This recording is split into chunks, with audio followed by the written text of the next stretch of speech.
আর যে শাবান মাসে সিয়াম রেখেছে উসকা দিল তড়প রাহা হ্যায়, মানে ওর অন্তর তড়পাচ্ছে রমজানের অপেক্ষায়, ছটফট করছে রমজানের অপেক্ষায় কখন রমজান আসবে। ওর যে স্বাদ রমজান মাসে ইবাদত করে, ওর যে আবেগ রমজান মাসে সিয়াম রেখে, ওর যে ভালোবাসা রমজান মাসে তারাবি আদায় করে, ওর যে ঈমান রমজান মাসে কোরআন তেলাওয়াত করে, ওটা কুশ্চিন কালেও যার প্রথম রোজা ঘুম থেকে উঠে দেখছে রমজানের সিয়াম, ওর পক্ষে সম্ভব নয়। সম্মানিত উপস্থিতি, কিন্তু এটা পার হয়ে গেছে। তবে পরবর্তী রমজানে যেন 1 মাস আগে থেকে আপনারা প্রস্তুতি নিতে পারেন। আল্লাহ আপনাদের সেই তৌফিক দান করুন। আল্লাহ। বক্তব্যের সারা মর্ম হচ্ছে রমজানে 2টা কাজই করে।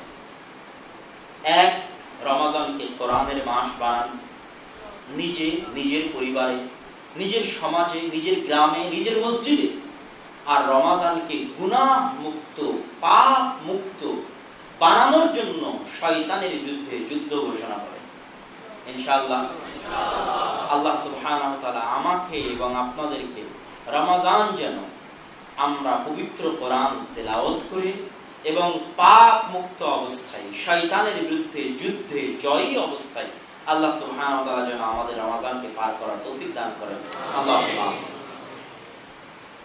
আর বক্তব্যের শেষের দিকে জরুরি কথা বলতে, আপনারা বাইরে যাওয়ার সময় গাড়িতে বই পুস্তক পাবেন এবং সেখানে সালাতের উপর, রিজিকের উপর, দোয়ার উপর, রমজান মাসে যদি দোয়া মুখস্থ করতে চান দোয়ার উপর, কেন রমজান মাসে কোরআনের পাশাপাশি দোয়া শিক্ষার চেষ্টা করাও অনেক জরুরি।